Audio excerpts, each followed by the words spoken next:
Narito na ang mga balitang dapat ninyong tutukan. Mula sa mga tagumpay at mabubuting balita hanggang sa mga kwentong nagbibigay inspirasyon.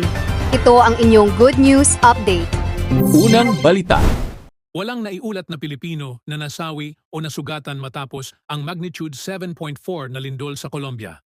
Patuloy na mino-monitor ng DFA at Philippine Embassy sa Bogota ang kalagayan ng mga Pilipino roon. May 119 na Pilipino sa bansa at pinayuhang manatili sa ligtas na lugar at sumubaybay sa mga lokal na abiso. Samantala, mahigit 100 katao ang naiulat na nasawi. Next news. Dalawang Pilipinong marino na nasugatan sa hinihinalang hate crime sa Bristol, United Kingdom, ang nakauwi na sa August 9.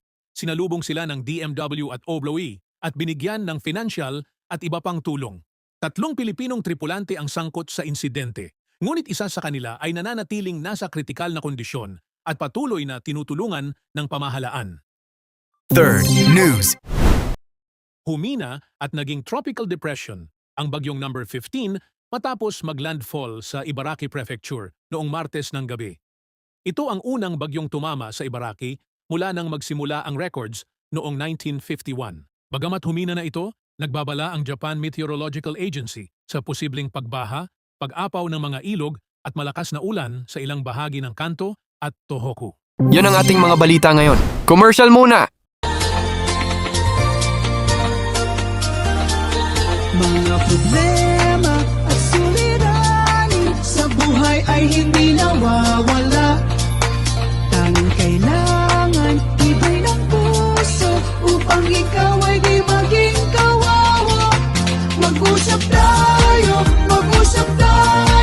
at gagaan mga problema nyo.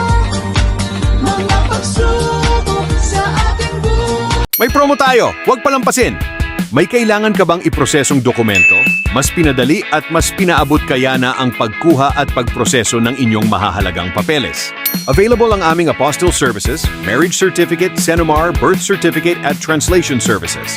Para sa inyong iba't ibang pangangailangan, para sa trabaho, pag-aaral, pagbiyahe o pagpunta sa abroad. Mabilis at maasahang serbisyo. Maayos at hassle-free na pagproseso. Abot kayang promo rates. Shipping fee is not included. Kumpletong dokumento, isang mensahe lang. I-message na ang aming page Mag-usap Tayo by Vicky Ozawa para sa mga katanungan at detalye ng aming mga serbisyo at promos. Like, share at follow ang aming page para sa iba pang updates at espesyal na alok. Looking for a delicious homemade snack? Try our very own Nutflix. Homemade Filipino garlic fried peanuts. Crispy, flavorful, and perfect for your everyday cravings while watching movies, studying, or relaxing at home. Made with quality ingredients and available for only 1,000 yen. Follow our page, Mag-usap Tayo by Vicky Ozawa. Don't forget to follow, like, and share our page. Message us now to order your homemade Nutflix. Shipping fee is not included.